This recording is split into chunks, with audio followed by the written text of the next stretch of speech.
I remember sitting at the dinner table when I was 7 years old, listening to my parents talk about how family always comes first. My father would say those words with such conviction, and I believed him. For 29 years, I held on to that belief. I worked hard, saved every dollar I could, and built what I thought was a secure future. Then one morning, I checked my bank account and discovered that almost everything was gone. But here is the thing my parents did not know. That money was never entirely mine to begin with. Before I tell you what happened next, let me know where you are watching from today.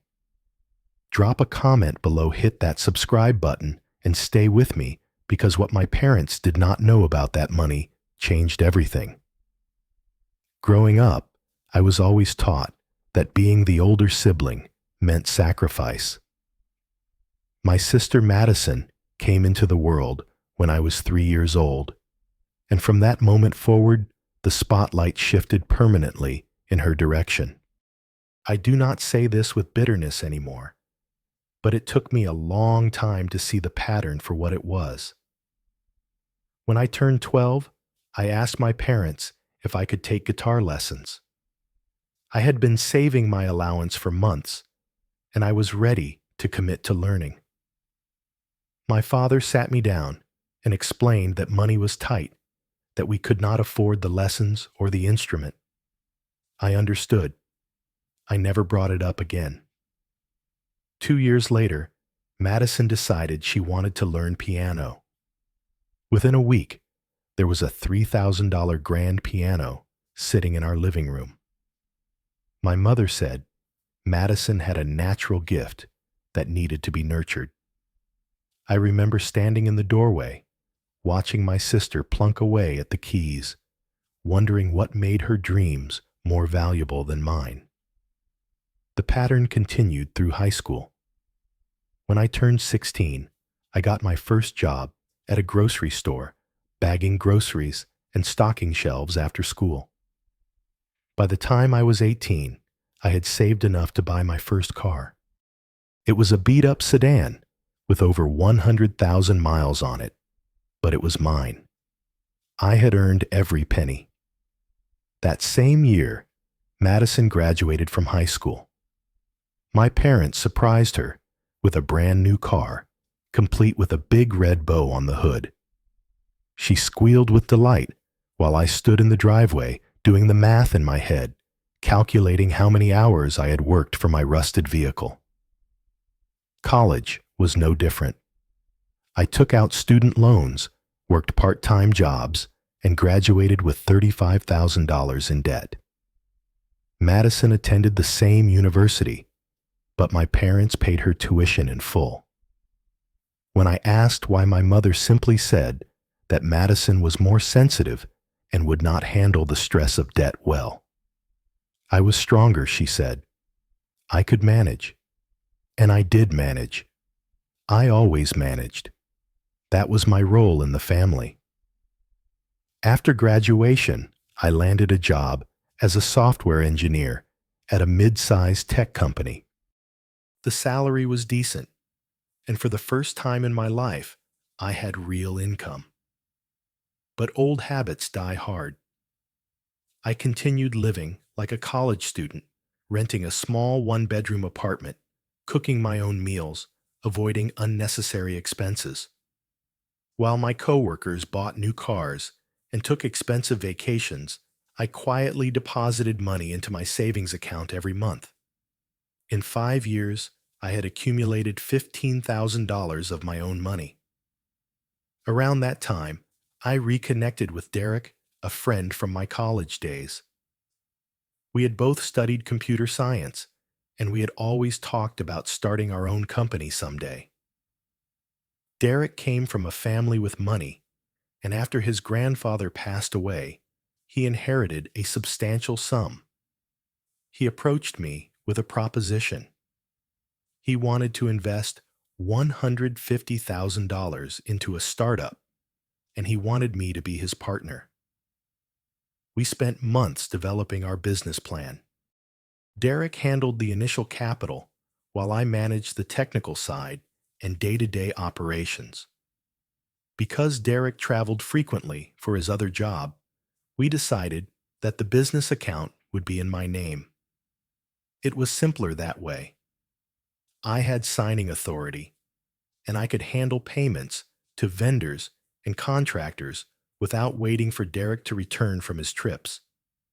So there I was, with a bank account showing $165,000.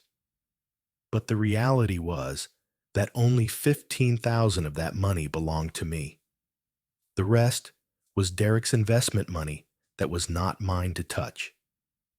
I never thought to explain this to my parents. Why would I? They had never shown interest in my financial life before. They did not ask about my savings, my investments, or my business ventures. To them, I was simply Barton, the son, who was always fine, always stable, always able to take care of himself. That assumption would prove to be their biggest mistake. It was a Monday morning in October when my world tilted on its axis. I logged into my bank account to transfer payment to one of our software vendors.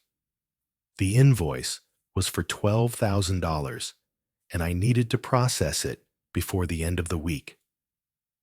When the screen loaded, I stared at the number in disbelief. $8,250. I blinked. I refreshed the page. The number did not change. 3 days earlier, the account had held $165,000. Now, nearly everything was gone. My first thought was that there had been some kind of error. Maybe a glitch in the system, or perhaps the bank had made a mistake. I called customer service immediately, my heart pounding as I waited on hold. When a representative finally answered, I explained the situation as calmly as I could. She asked for my account information and put me on hold again. When she returned, her voice was apologetic but matter of fact.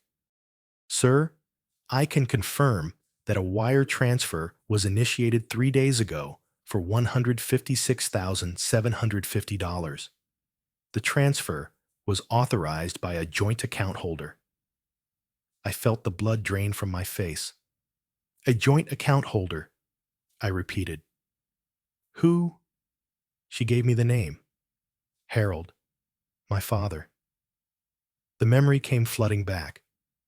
When I was 18 years old and opened my first bank account, my parents had insisted on being added as joint owners. It was for emergencies, they said, just in case something happened to me. I had never thought about it again. I had never removed them from the account, even after I started working, even after I became financially independent. The account had changed over the years, accumulating more money being used for business purposes, but the original ownership structure remained the same. My father had transferred $156,750 out of my account. He had taken 95% of everything. I sat at my desk for what felt like hours, trying to process what had happened. Part of me wanted to believe there was a reasonable explanation. Maybe there was a family emergency I did not know about. Maybe my father needed the money for something urgent and planned to return it. I clung to that hope as I grabbed my car keys and drove to my parents' house. The drive to my parents' home took 45 minutes, but it felt like an eternity. I kept replaying scenarios in my head, trying to imagine what possible justification my father could have for taking that money without asking me first.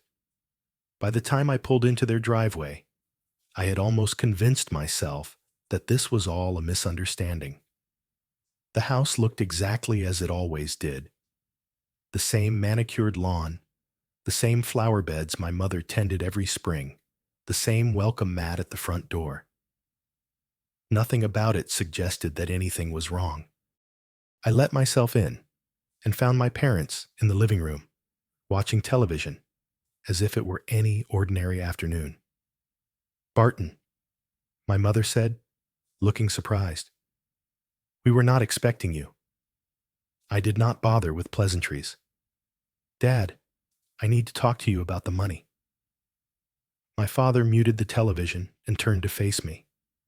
His expression was calm, almost bored. "What money?" "The $156,000 you transferred out of my account 3 days ago." He did not flinch. He did not apologize. He did not even look uncomfortable. Instead, he leaned back in his chair and shrugged. "Your sister needed it for the down payment on her house. You had all that money sitting there doing nothing, so I figured it was the right thing to do. Family helps family." I stood there stunned by his casual tone. "You took my money without asking me." "Asking you would have been pointless," he said. "You would have said no. You have always been selfish when it comes to Madison." My mother chimed in her voice, taking on that familiar, soothing tone she used whenever she wanted to smooth things over. "Sweetheart, your sister is getting married. She and Troy need a place to live. You are still young.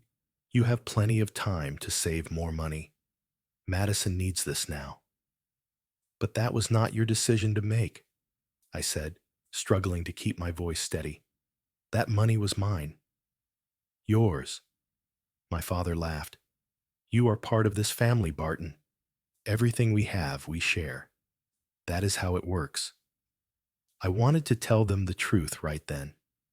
I wanted to explain that most of that money belonged to Derek, that it was an investment in our business that they had essentially stolen from someone outside the family.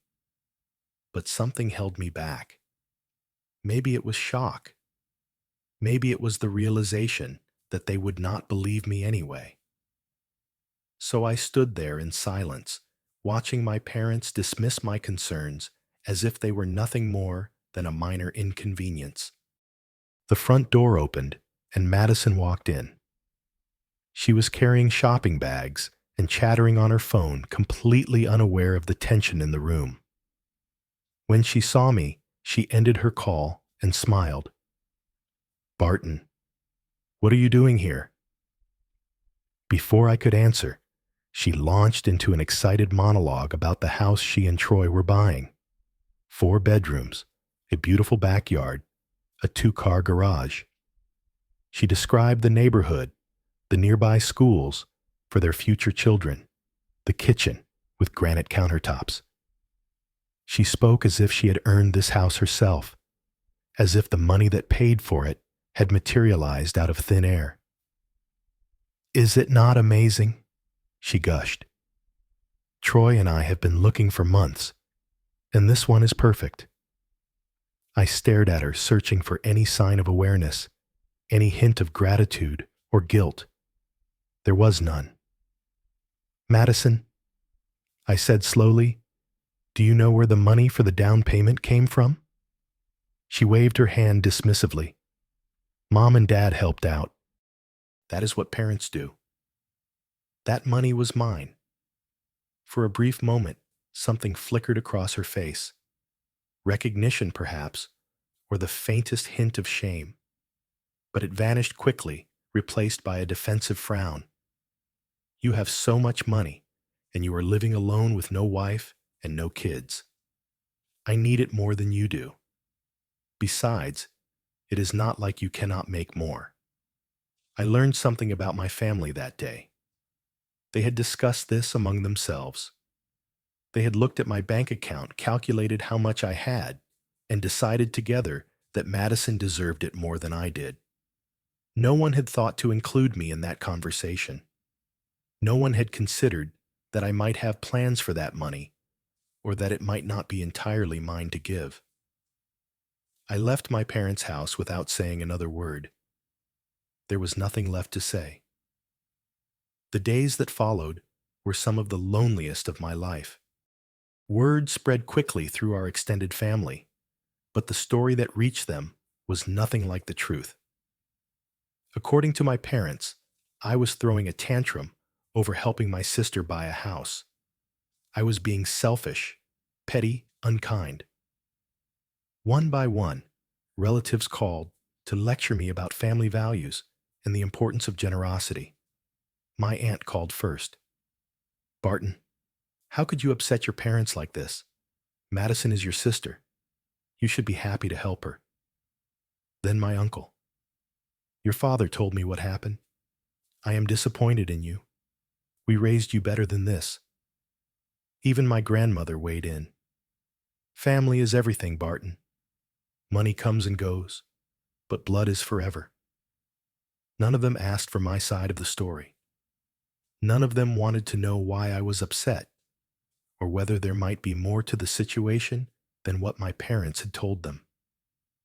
They had already made up their minds. I was the villain, and Madison was the victim. I stopped answering my phone after a while. There was no point in defending myself to people who had already decided I was wrong. I threw myself into work, instead, trying to distract myself from the ache in my chest, from the realization that the family I had spent my whole life trying to please had never truly valued me at all. But even as I tried to move forward, I knew that the worst was yet to come. I still had not told Derek what had happened, and I knew that when I did, everything would change. A week after discovering the theft, I was sitting in my apartment, staring at my laptop screen without really seeing it. Derek had sent me 3 emails asking about the vendor payment, and I had ignored all of them. I knew I could not avoid him forever, but I also could not find the words to explain what had happened. Finally, my phone rang. It was Derek. "Barton, what is going on? The vendor is threatening to cancel our contract if we do not pay by Friday." I took a deep breath. "Derek, I need to tell you something. Can you come over?" An hour later, Derek was sitting on my couch, and I was pacing back and forth in front of him, trying to figure out how to begin. Finally, I just said it. My parents took the money from the account, almost all of it, $156,750. Derek stared at me. "What do you mean they took it?" I explained everything. The joint account from when I was 18, my father's unauthorized transfer, the down payment on Madison's house. Derek listened in silence, his expression growing darker with each detail. When I finished, he did not yell at me. He did not accuse me of being careless or irresponsible. Instead, he asked a single question. "Do your parents know that $150,000 of that money was mine?" "No," I admitted. "They think it was all my savings." Derek was quiet for a long moment. When he spoke again, his voice was calm but serious. "Barton, what your parents did is not just a family dispute. They took money that belonged to me, money that was invested in our company. That is embezzlement. I could press charges." The word hit me like a punch to the stomach. Embezzlement. Criminal charges. I had been so focused on the personal betrayal that I had not fully considered the legal implications. "Derek, please," I said. "Let me try to fix this. Give me some time to get the money back." He studied my face for a long moment. 2 weeks, he said finally. "I will give you 2 weeks. If the money is not returned by then, I will have no choice but to involve my lawyer. I am sorry, Barton, but this is my livelihood too." I understood. I would have done the same thing in his position. But understanding did not make the situation any less terrifying.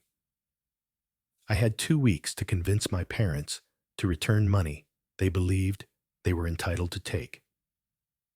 I called my father that night and asked for a family meeting. He agreed, sounding almost smug, as if he expected me to come crawling back with an apology. The meeting took place at my parents' house the following Sunday. My father and mother were there, along with Madison and her fiancé Troy. They sat together on one side of the living room, a united front, while I stood alone on the other side. My father spoke first. "Have you come to your senses?" I did not answer his question.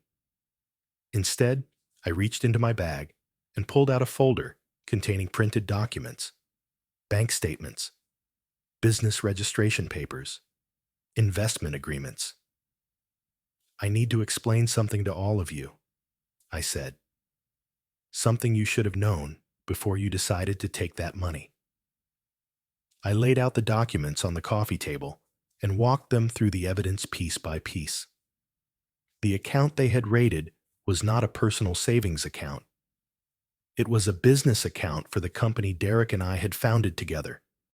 Of the $165,000 it had contained, only $15,000 was mine.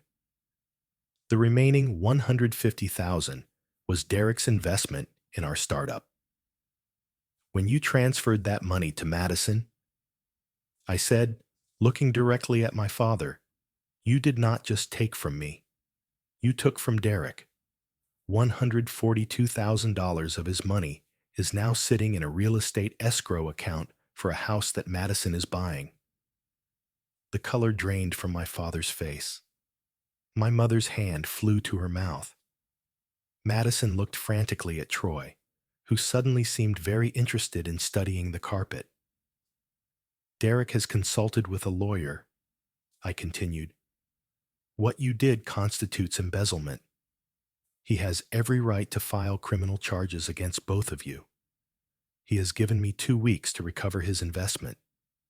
If the money is not returned by then, he will proceed with legal action." The silence in the room was suffocating. For the first time in my life, I saw genuine fear in my parents' eyes. Not guilt, not remorse, but fear of consequences. My father tried to recover. "This is ridiculous. The account is in your name. It is your money. You are just trying to scare us." I slid the investment agreement across the table. Derek's signature was clearly visible, along with the terms of his contribution to our company. "A judge would not see it that way," I said quietly, "and neither would a jury." The next few days were chaos. Madison and Troy had already signed the contract on the house. The down payment, $150,000, was non-refundable. If they backed out now, they would lose everything. But if they proceeded, they would need to come up with the remaining balance of the purchase price money they simply did not have. My mother called me crying, begging me to convince Derek to let it go. My father called me threatening, then pleading, then threatening again. Madison sent me a text message calling me a monster for destroying her dream. None of them seemed to understand that they had created this situation themselves. I was simply the one forced to clean it up. In the end, my parents had no choice. They liquidated a portion of their retirement savings. They sold my mother's car and my father's boat. They borrowed money from relatives, the same relatives who had called me selfish just weeks before.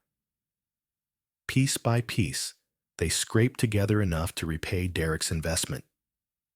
Madison and Troy lost the house. The $150,000 down payment was gone forfeited when they broke the contract. They were left with nothing to show for the whole ordeal except bitterness and resentment. Derek received his money on the 14th day, just within the deadline. He thanked me for handling the situation and assured me that our partnership would continue. But he also made it clear that he wanted nothing to do with my family going forward. I could not blame him. As for me, I felt no satisfaction in the outcome. I had not wanted any of this. I had not wanted to threaten my own parents with legal action or watch my sister lose her dream home. But I also knew that I could not allow myself to be the perpetual sacrifice for a family that had never truly seen me. The weeks after the money was returned were harder than I expected. I had assumed that once the immediate crisis was resolved, I would feel some sense of relief or vindication. Instead, I felt hollow. I lay awake at night, replaying conversations in my head, wondering if there was something I could have done differently, some way I could have avoided the complete destruction of my family relationships. Derek noticed that I was struggling. One evening, after a long day of work, he sat me down and said something that stuck with me. "Barton, you did not cause this. Your parents made a choice, and that choice had consequences. You cannot carry the guilt for their actions." He was right, of course. But knowing something intellectually and feeling it emotionally are two different things.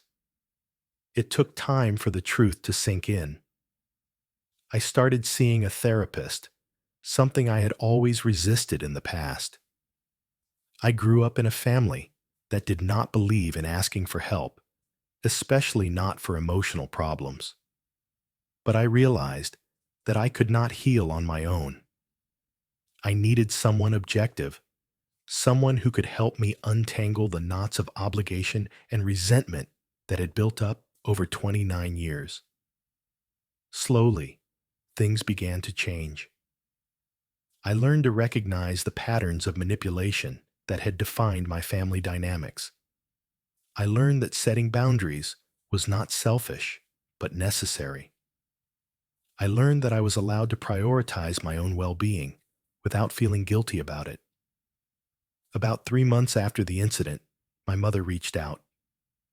She did not apologize directly, but her tone was softer than before. She wanted to meet, she said, just the two of us. I agreed, but I set conditions. We would meet at a coffee shop, not at her house, and Madison would not be there. The conversation was awkward and halting. My mother talked around the issue for a while before finally admitting that she and my father had not considered how their actions would affect me. "We always thought you were the strong one," she said. "We thought you did not need us the way Madison did." It was not an apology, not really. But it was an acknowledgement, and that was more than I had ever gotten from her before. I told her that I was not ready to forgive, but I was willing to try rebuilding our relationship over time. I also made it clear that my financial life was no longer any of their business.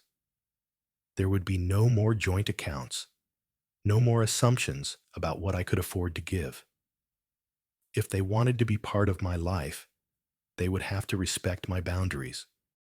My relationship with Madison never recovered. She blamed me for losing her house, for embarrassing her in front of Troy's family, for ruining what should have been the happiest time of her life. She never acknowledged that our parents had taken my money without permission, or that most of it had not even been mine to give. In her mind, I was the villain, and she was the victim. I made peace with that. Some relationships cannot be repaired, and spending energy trying to fix them only leads to more pain. I wished Madison well, but I kept my distance. As for my father, we barely spoke after that day at the house. The few times we saw each other at family gatherings, we exchanged polite nods and nothing more. I think he never forgave me for standing up to him, for refusing to play the role of the compliant son who sacrificed everything for the family's sake. 1 year later, the company Derek and I built together was thriving. We had landed several major clients, and for the first time, we were turning a real profit. I moved out of my tiny apartment and into a nicer place, one that felt like a home rather than just a place to sleep. I started dating again, something I had neglected for years while focusing on work and family obligations. I will not pretend that everything was perfect. The scars from that experience remained, and there were still moments when the old feelings of inadequacy and resentment surfaced. But I had learned to recognize them for what they were: echoes of a past that no longer defined me. Looking back, I realize that the day my parents took that money was the day I finally stopped being invisible in my own family. Not because they suddenly started seeing me, but because I started seeing myself. I learned that family love should never be conditional on how much you are willing to sacrifice. I learned that protecting yourself is not a betrayal of the people you love, but a necessary act of self-preservation. And I learned that forgiveness is not about forgetting what happened, but about refusing to let the past control your future. I do not know if my relationship with my parents will ever fully heal. Maybe it will not. But for the first time in my life, I am okay with that uncertainty. I am no longer the son who waits in the shadows, hoping to be noticed. I am someone who knows his own worth, and that knowledge is more valuable than any amount of money. So if you are out there struggling with a family that takes you for granted, a family that expects you to give without ever giving back, know that you are not alone. And know that it is okay to walk away. It is okay to choose yourself. Because at the end of the day, the only person who can truly save you is you. Have you ever had to stand up to your own family? Have you ever discovered that the people you trusted most were the ones who hurt you the deepest? I would love to hear your stories in the comments below. And if this video resonated with you, please give it a like, hit that subscribe button, and share it with someone who might need to hear this message today. Thank you for watching, and I hope you find the strength to protect your peace no matter what it costs.